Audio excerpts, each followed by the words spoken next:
Well, since morning in the comment section, I've been seeing people asking me about Andre Onana, and I said, all right, I have to come with an Andre Onana story. And kudos to the Gazzetta dello Sport coming in from Italy, again giving us a very huge hint about Andre Onana transfer to United set to go through, as they really championed the breaking of this story before Fabrizio Romano and Di Marzio went ahead to confirm it. They've gone ahead to continue feeding us with latest news and information as far as the Andre Onana transfer to Man United is really concerned. So smash the like button, comment and share. If at all you're watching us for the very first time, endeavor to subscribe to this channel so as not to miss out on stories that we do upload in on a daily. How do you subscribe? Lower right bottom corner is the place to be. Smash the black button that has the word subscribe. After smashing it, hit the notification bell that will enable you get notified every time we upload a video onto this YouTube channel of United Matters channel. We are left with 100 subscribers to hit 14,000 subscribers, and it will be something great to it that really hit the mark us up and obviously embark onto the next mission of hitting 15,000 subscribers, because this summer I really have something in me that it will end when you hit 30,000 subscribers. So we are talking Scott McTominay, very stupid reason given by Man United. That's why they want to keep him, and it's really going to annoy some of you. And the David de Gea, Dean Henderson situation that can obviously see David de Gea stay or leave and keep Dean Henderson as a #1 choice goalkeeper for Manchester United if at all you go in and sign a centre forward. It's so much crazy at Man United. It shows you how much disorganized this club is, and if at all you want to know the right description of a disorganized side, it's Man United. And with these stories, you're only going to get to know this. Rokan David is my name. You can as well call me as Aradi. We thank God for the gift of life, and to the Muslim friends, may Allah give you the best that you guys deserve as we usher into a new week. Now, La Gazzetta dello Sport have told us that Man United are willing to spend £43 million plus bonuses for Andre Onana, while Inter Milan are demanding for £51 million if the two teams meet halfway the transfer go through. Now, you see, every time you do such negotiations, when your goalkeeper's contract is out of date, obviously a team like Inter Milan will capitalize onto this, and this is what we call the Manchester United tax, because we've gone ahead to really pay stupid money for different deals. And that's why instead of us going in for £43 million, Inter is calling in for £51 million. They're telling the please, you'll add us 8 more. And Chelsea have just gone ahead to sit us down in a negotiation to get Mason Mount from Chelsea to Manchester United.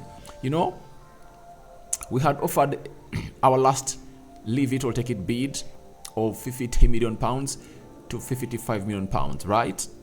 So what went ahead to happen? Simply, they called in for a face-to-face meeting, and obviously they forced us to really hit the £60 million mark that they really wanted. And I saw some media outlets hailing John Mata for really going in for making a very good negotiation for the add-ons.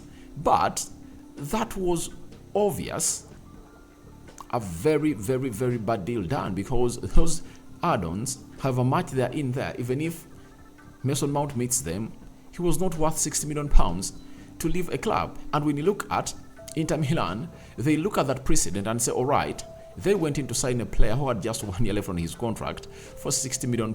And why don't they get us £53 million for Andre Onana? After all, they found themselves in a situation of agreeing terms of Chelsea. Now, Inter Milan are 100% sure that they are waiting to see United dancing to their tunes.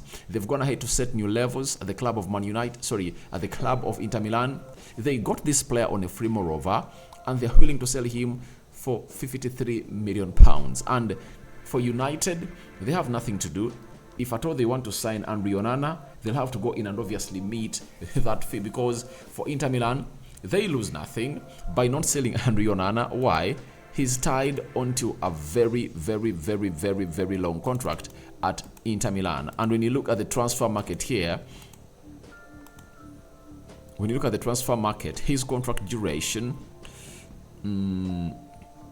Andre Onana's contract duration, let me see here, to be exact about what I want to reveal to you about and what puts Inter Milan into a very good driving seat.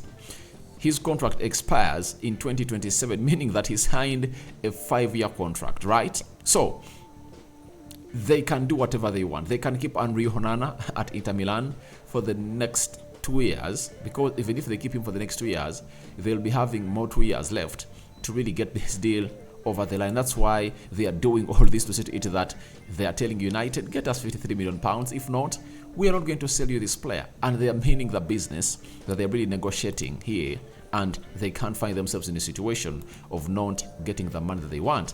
And now we've been told if the two teams meet halfway, the transfer should go through. And I really anticipate that it will go through. It will go through unless otherwise United say we are backing out of this deal. But if I do they back out of the deal, that means they are either going for a cheaper goalkeeper or keeping David de Gea around Dean Henderson.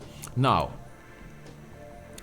Gazzetta dello Sport, Inter Milan are optimistic about Andre Onana transfer to Man United as they are pursuing a replacement. United are yet to make an official bid, but the clubs are in constant contact. So, the optimism created by Manchester United for their urge to sign Andre Onana has forced the team of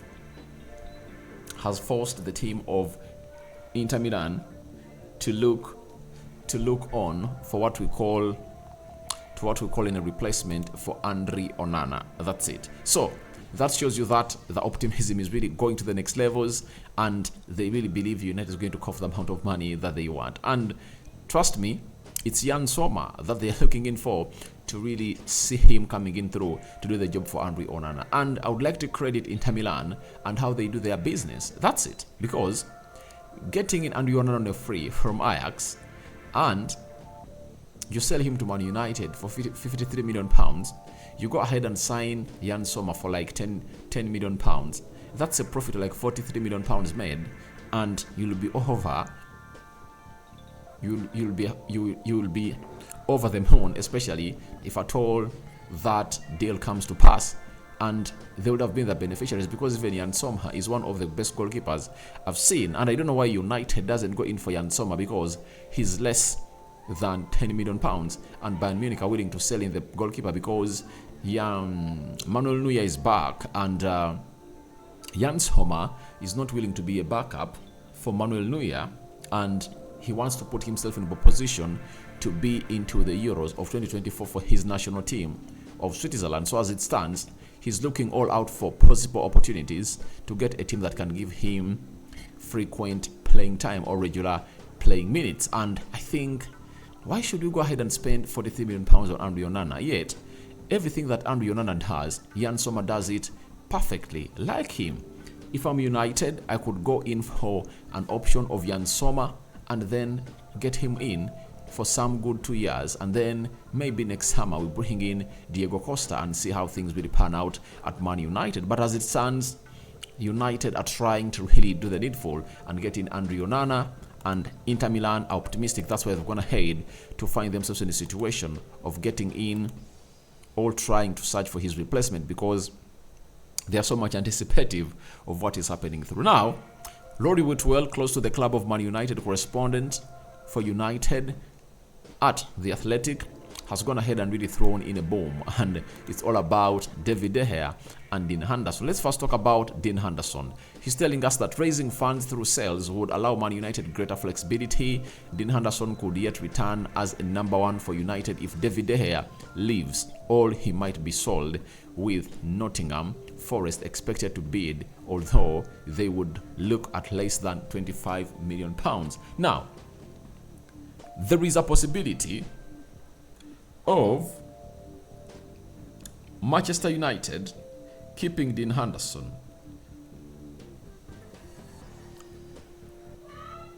Could David de Gea leave for free? Right? And could David de Gea leave for free? Right? And United pull out of the Andre Onana deal, right? They can find Dean Henderson, really the first choice goalkeeper. And that is the wildest of thoughts. And I think Ten Hag wouldn't fancy it, because if he had it in his mind, he wouldn't have gone ahead to go in for Andre Onana. The £53 million would have been plotted onto the new striker of Man United that Erik ten Hag already told us that he wanted to bring in as a priority target for the summer. So that shows you that that's totally out. You won't see Dean Henderson, the first choice goalkeeper of Manchester United. If it's to be, it has to happen that De Gea signs a new deal. United fail to really get in money to sign Andre Onana and maybe bring in a striker, and obviously he'll stay. But I don't see him staying, because if that was the stance of Erik ten Hag, then he would have found himself in a situation of obviously not even going in for the Andre Onana pursuit. But I think the most realistic bit is Nottingham making him their priority signing of the summer, and they would like to bid like £20 million, but United value the player £25 million. I know he's going to be pushing in to leave Man United, and I think that's the best for him, because I don't see him coming into the goalkeeping situation and becoming the first choice goalkeeper of Manchester United as it stands for now. And then Lord Whitwell has also gone ahead and really told something concerning David de Gea that is really crazy about this club of Manchester United, that the prospect of signing a forward is why one-on-one talks are planned with David de Gea once he returns to England. If Manchester United sign a forward, the club may not be able to sign a new number one. So look at how United are really plotting their cards, that if they fail to sign Andre Onana, that's when they're going to keep David de Gea. But how would you treat a goalkeeper like that? You know, a club legend like that. It's really weird that a club of Man United is treating David de Gea like this, you know. I know they're having such treatments in the recent past to the stars of Man United legends, but I think that was way back then. We needed more to be shown to David de Gea. The love needs to be really shown to the player when he's still here, and we can't really treat him like a rug, you know. He's not rubbish that we should just think about him when things really fail out. So he has been really so much close to the club. He has put in his effort, and he has shown due allegiance to the club of Man United, and he doesn't deserve such treatment. And Lord Whitwell telling us that it connects with what is it Crossmirror told us about the deal of David de Gea, that the only way David de Gea is going to find himself really in a position of really returning to Man United is when he accepts to hang around, and when he hangs around, if they fail to sign a goalkeeper, then they'll go in for him. Weirdest thought that United is even doing that for one of the best goalkeepers in the world. Though he's not good at ball playing, but he has gone ahead to represent us at different levels, and he has gone ahead to win hearts of many at the club of Man United, and they need to treat him with respect. He held his wedding yesterday in Spain, and he was accompanied with Juan Mata and Ander Herrera down there for you. Now let's talk Scott McTominay. Another annoying stuff coming in from Man United. Rick Fay, close source to Man United, senior football writer for the Manchester Evening News. He has told us that Man United have not provisionally planned for his sale, as he is the youngest senior midfielder and would find it difficult to afford another to replace him. Now, this is what I've always gone ahead and be talked about. After United went in to spend £60 million on Mason Mount, I said this was not the transfer we are supposed to spend £60 million onto Mason Mount. Even when the season had come to an end, we always told you that the first signing of Man United should be the Casemiro backup. That is it. The Casemiro backup should be the first signing of Manchester United. And we go in for a player who is nowhere near a Casemiro backup, apart from really partnering him in a double pivot. And we are destined to failure, you know, because if we don't really get in that backup and Casemiro finds an injury, we are back to square one as we were last season. 8 games, Casemiro was suspended, and they costed us a lot. And I've gone ahead to really raise more points out of those 8 games, but we found ourselves losing games that we wouldn't have lost. Drawing to Leeds, losing to Arsenal, right? Drawing with Southampton, because we have gone ahead to really collect close to 9 points out of those games. But I can confirm to you that Scott McTominay is being seen as a young player of the squad, and young, 25 years of age, he's nowhere near good at the club of Manchester United. He's supposed to be thrown out of this club, and obviously we look in for a competent central defensive midfield. And I've always told you that we are into a mess, and the only person that can get us out of this mess is Sheikh Jassim Al Thani, because he'll tell Erik ten Hag, who don't you want here? Scott McTominay, Harry Maguire, Anton Martial, Donny van de Beek, name it. He'll sell them immediately, not bothering on how much money he's getting back from the sale.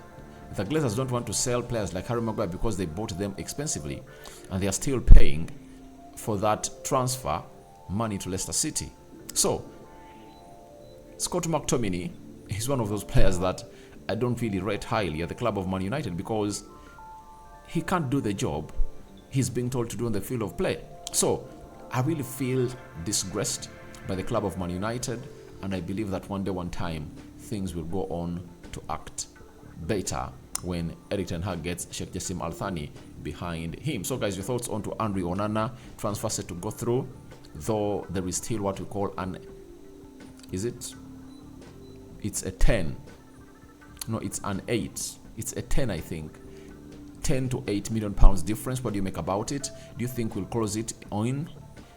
What do you make about David de Gea, Dean Henderson situation? And lastly, Scott McTominay being looked at the young member of the squad in the central midfield position at the club of Manchester United. So guys, your thoughts are welcome in the comment section below. I go by the names of Rock and David. I sign out for now. See you later, and I cover you all in the precious blood of Jesus Christ. Third video of the day. 2 more left into your eyes. I'm out.